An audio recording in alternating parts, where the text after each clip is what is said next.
ഓം നമോ നാരായണായ. ആത്മനിയന്ത്രണത്തിൻ്റെ മഹത്വം.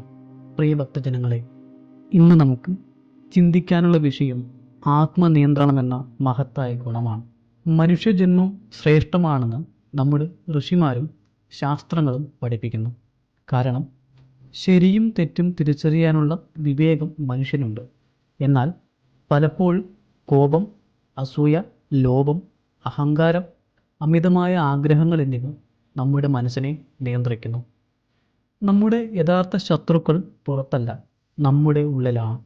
അതുകൊണ്ടാണ് മഹാന്മാർ പറഞ്ഞത്, മറ്റുള്ളവരെ ജയിക്കുന്നവൻ ശക്തനാണ്, പക്ഷേ സ്വയം ജയിക്കുന്നവൻ മഹാശക്തനാണ്. ഭഗവത്ഗീതയിൽ ഭഗവാൻ കൃഷ്ണൻ ഉപദേശിക്കുന്നത്, നിയന്ത്രണമില്ലാത്ത മനസ്സ് മനുഷ്യൻ്റെ ശത്രുവും നിയന്ത്രിതമായ മനസ്സ് അവൻ്റെ ഏറ്റവും നല്ല സുഹൃത്തുമാണെന്നാണ്. ഒരു നദിയെക്കുറിച്ച് ചിന്തിക്കും. കരകവിഞ്ഞൊഴുകുന്ന നദി നാശം വിതയ്ക്കാം, എന്നാൽ അതേ ജലം നിയന്ത്രിതമായി ഒഴുകുമ്പോൾ കൃഷിയെ സമൃദ്ധമാക്കുകയും ജീവനെ പോഷിപ്പിക്കുകയും ചെയ്യുന്നു. അതുപോലെ തന്നെയാണ് നമ്മുടെ മനസ്സും.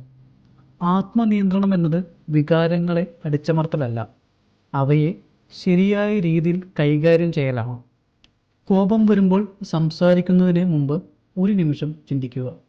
അഹങ്കാരം വരുമ്പോൾ ലഭിച്ച കഴിവുകളും നേട്ടങ്ങളും ദൈവാനുഗ്രഹമാണെന്ന് ഓർക്കുക. അസൂയ തോന്നുമ്പോൾ മറ്റുള്ളവരുടെ വിജയത്തിൽ സന്തോഷിക്കുകയും സ്വന്തം പരിശ്രമം തുടരുകയും ചെയ്യുക. ഓരോ ചെറിയ നിയന്ത്രണവും നമ്മുടെ വ്യക്തിത്വത്തെ ശക്തിപ്പെടുത്തുന്നു. സംസാരത്തെ നിയന്ത്രിക്കുന്നവൻ കലഹങ്ങൾ ഒഴിവാക്കുന്നു. ആഗ്രഹങ്ങളെ നിയന്ത്രിക്കുന്നവൻ സംതൃപ്തി നേടുന്നു. കോപത്തെ നിയന്ത്രിക്കുന്നവൻ സമാധാനം അനുഭവിക്കുന്നു. മനസ്സിനെ നിയന്ത്രിക്കുന്നവൻ ആത്മീയ ഉയർച്ച കൈവരിക്കുന്നു. അതുകൊണ്ട് ഇന്ന് നമുക്കൊരു പ്രതിജ്ഞയെടുക്കാം. മൃദുവായി സംസാരിക്കാം, നല്ലത് ചിന്തിക്കാം, ധർമ്മം അനുസരിച്ച് പ്രവർത്തിക്കാം, കോപവും അഹങ്കാരവും കുറയ്ക്കാം.